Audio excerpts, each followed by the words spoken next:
Right, okay, Yeah. Maui, where we go next? What is the next topic? Spicy one I see here. Let's see where you go. Yeah. Good point, of course. Good point. Listen, he's put this, guys. I didn't do this. He's put this as his good point. Let's see. What did you put as your good point, Maui? I think that the latest Counter-Strike update has gotten a lot of How dare flack you? for How the dare fact you? that it looks like it's just the Valve is just saying, hey, we release more skins at the same time and you have to buy a pass for it. And yeah, that is obviously the most eye-catching part of this, but I feel like people are missing the subtext or the fact that you have to scroll down to read these patch notes. No, they fixed a couple things. Like it feels like I can't really point to them as closely because I haven't played the game. Well, there's like the thing with the legs on update. CT side that look more accurate animations. That's one thing. Exactly. That's the primary part of this. Like, it feels like there's less delay in going in some of the kills that you're getting. I feel like I'm not getting killed around walls as easily as I was before, or like kind of like the way you get rubber banded back and then you get killed and you thought you jiggled, but you didn't actually jiggle. Like, those kind of things don't feel like they're as bad now. But the main thing that I wanted to talk about is like the lean, the way that the animation for the T or CT model would just kind of lean into an angle, like it would go chest first while strafing. Like, I've talked about this a lot on my stream and just kind of like on Twitter, but I feel like I haven't talked about it on this podcast that much. And I just wanted to say that it looks like they fixed it. So this is not really going to be a point anymore because now the model is more straight up and down. And it was like, if people, you shouldn't know what this is, but if you do, because you're on the internet too much, it was like the aggressing T model would always fail the green line test when it's entering into a bomb site. Like, it would always just be like leaning too far into it, showing weakness. But now it's more up and down. It's more straight up and down, and it looks more like CS:GO when you're holding angles, which I feel like is going to improve the fact that if you're holding an angle, you have good crosshair placement, it's just going to feel more natural to click the guy. Like, it still feels kind of fast compared to CS:GO for some reason. I might just be getting used to that again. But either way, they fixed the animation, and that's like the biggest thing to me. This was the reason that I felt like Peeker's advantage, even on land, still felt pretty bad because the models just felt like they were these like kind of wormy bodies that were just kind of like moving around and kind of shifting in the wind almost. Right, Steeko, believe it or not, despite what people might think, I don't mind if people disagree with me. So I'm not setting you up here. Like, this isn't like a subliminal command. You can disagree with Maui if you want, or you can agree with me. What do you think of the latest update? Okay, so listen, I think, first of all, the update itself, I think it's good that we're getting at least something. We're at the point where we're freaking starving. But I'm going to give you that the animation fake is just not enough. Like, it still needs tweaking. It's still hard to hold angles. It's better, but it was impossible before. It's slightly more possible right now.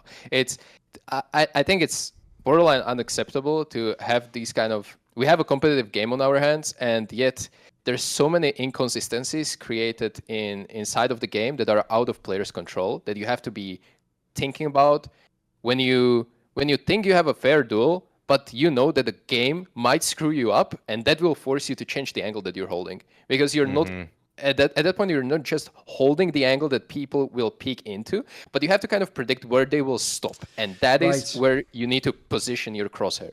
So it's not only like you're reacting to them, but you're trying to predict where they're going to react to you by stopping and shooting back at you, which in my opinion is completely counterintuitive, which we will get to it soon. But, you know, for my bad point is like really hard to get consistency going in CS2. I think there's just way too many variables in Counter-Strike right now that it's making really hard for any players of any level to perform consistently. And this is just hands down, in my opinion, true. It's getting better with the fixes like this. Sure. But the update itself, if I have to comment on the update itself, people are, thinking that they have to, again, like buy a pass to do something new. I will have one message for these people. Whenever Operation came out in CSGO or CS2 and you bought the pass for it for, let's say, 10 euro or 10 USD, you will always make money back. Like, they made the system that by skins or by playing the game, eventually you will get enough valuable things that you can sell back for at least double the amount. It's almost like an investment, and you're paying it back. You have to play the game to pay back for it, but it's always going to make you money. I haven't been around CSGO operation that haven't been basically making me money back when it comes to, well, I'm not opening cases, but I'm just selling them. So this angle that you have to pay money, I think it's completely just unnecessary and it shouldn't be there. Right, on this update, Here is my take. The problem is, I'll do the Stico approach. So it's like, look, it's better than a kick in the dick. So yeah, it's good that they've slightly fixed their animations and they go on that. Yeah, that's all good. There's some certain other things they seem to be tweaking as well. My problem, the obvious one here, is I'm not one of these people who's like an operation seller. Like, where are the operation? The only operation that's needed with some of you is like, it's like they put like a metal thing up here and then you move up and down a couple of motions. That frontal lobe gets destroyed and then you'll never worry about any of this shit again. You'll just be, this is good.